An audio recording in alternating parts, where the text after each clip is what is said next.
The transfer window might be done for a lot of clubs, but not for Man United, because reports are coming out suggesting that Trabzonspor have reached an agreement to sign André Onana on loan. It says Trabzonspor reached verbal agreement with Manchester United to sign André Onana on loan.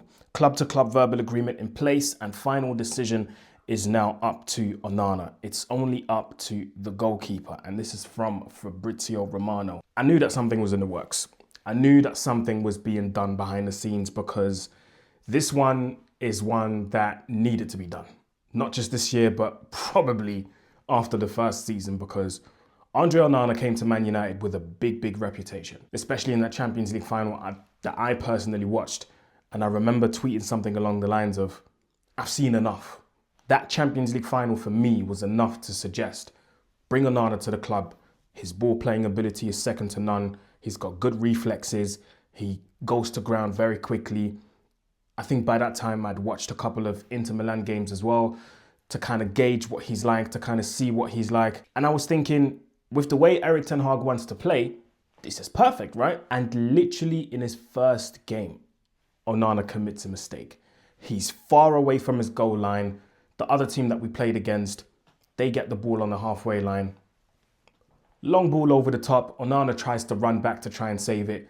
There we go. We've got our first Onana meme, and he hadn't even been at the club for 5 minutes. And from then we should have known, really, because at that time I was a bit stubborn and I said, you know what? Mistakes happen. Give him time. He has to acclimatize to the league, new teammates, etc., etc. But it just went from bad to worse, really, because the Champions League campaign that United played in, 23-24, you can arguably say one of the reasons, some people want to say the sole reason, but one of the reasons why Man United finished bottom of their group, a group which had United, Bayern Munich, Galatasaray, and Copenhagen. The reason why Manchester United finished bottom of that group is largely down to Onana's mistake. That was a sabotaging mission. You have to call a spade a spade. That was a pure sabotage mission. I've never seen anything like it. One player completely sabotaging a club's Champions League campaign. So from that moment on, it just went from bad to worse, because since then we've seen more mistakes and more mistakes and more mistakes. Some leading up to goals, some not leading to goals, but just have you scratching your head thinking, what on earth is Onana doing? And he's never really recovered from that. Now, in the 24-25 season, you can probably say, yes, he had a few games where he pulled off some amazing saves. Yes, and credit has to be given. But ultimately, when Onana leaves, we're going to remember more mistakes than we did saves. And that's just a reality. And I tried to research how many mistakes Onana made that led to goals. And it says here, in the 23-24 season, reports note that he made approximately 8 or 9 errors leading to goals across all competitions since joining United. In 24-25, he made 8 errors leading to goals across all competitions. And in the 25-26 season so far, no errors leading to goals, because obviously he hasn't played that much. 8 errors in 23-24 and 8 errors in 24-25. Now, I'm not a goalkeeping expert and I've never claimed to be one, but I'm pretty sure that as a goalkeeper, you should not have that many mistakes leading to goals. You shouldn't. You shouldn't. You can have maybe 1, 2, 3. I would say 4 is probably the limit, but 8, that's a lot of mistakes, I'll be honest. And like I said, some of them didn't lead to goals, but I think we all remember at least 4 or 5. And I think something that I witnessed myself going to the stadium, which had fans moaning and groaning and, being really upset, is when we tried to play out from the back, and that was mainly under Ten Hag, he would put his foot on the ball and just wait. And he would just wait for like 5 seconds and not do anything. It was just one of those where United fans were patiently waiting for this one to happen. And this one has happened now. And I think, again, this is the right decision. It had to happen. And he was another Ten Hag signing that we had to kind of shift out, because let's be real, United have to clean up a lot. And I mean a lot of Ten Hag mistakes. So many players that he brought to the club that today are not really relevant anymore. Antony's left the club. Højlund has left the club. Onana's leaving the club now. Lisandro Martinez is injured all the time. That's a lot, The only one that kind of worked out, for me, in my opinion, or the only two are Mazraoui and De Ligt, because they're playing and they're actually good. So yeah, it's one to forget. Let's be honest.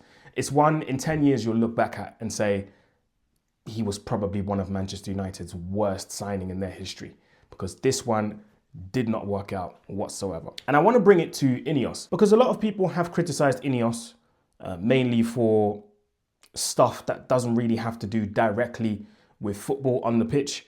But, you know, people talking about, you know, the dinner ladies losing their jobs and other people losing their jobs and a lot of people being made redundant and stuff like that. And I don't want to criticize United fans, but it almost feels like, and I say this to myself and other people as well, it's like United fans sometimes forget how difficult it is to run an organization this big. So sometimes, yes, you have to make harsh decisions that will benefit the club in the long run. Too many people think about the here and now, and too many people think that the club has to be some sort of, and I'm sorry to say it this way, and I'm sorry if it comes across very cruel, but a lot of people think that this is it's like a charity, and it's not an actual business where sometimes you have to be ruthless. When it comes to players, I actually think that INEOS have done a good job.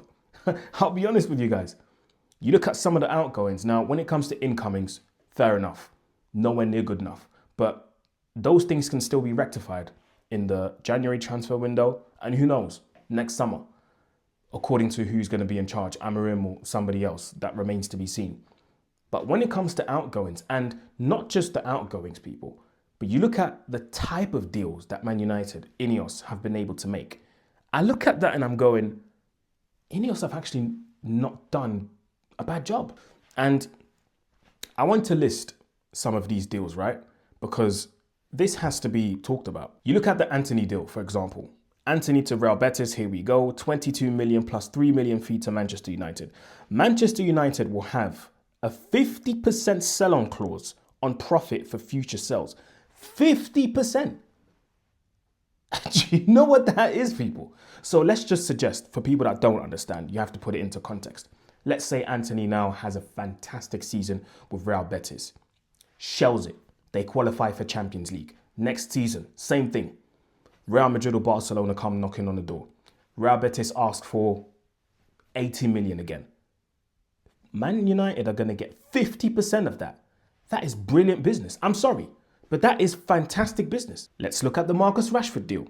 Marcus Rashford to Barcelona, here we go. Verbal agreement in principle between all parties involved, with Barca planning for medical tests next days. Loan deal with option to buy, details being finalised today. Then Man United will authorise his travel to Spain. And that option to buy is between 30 to 36 million euros. Again, that's a good deal. Why?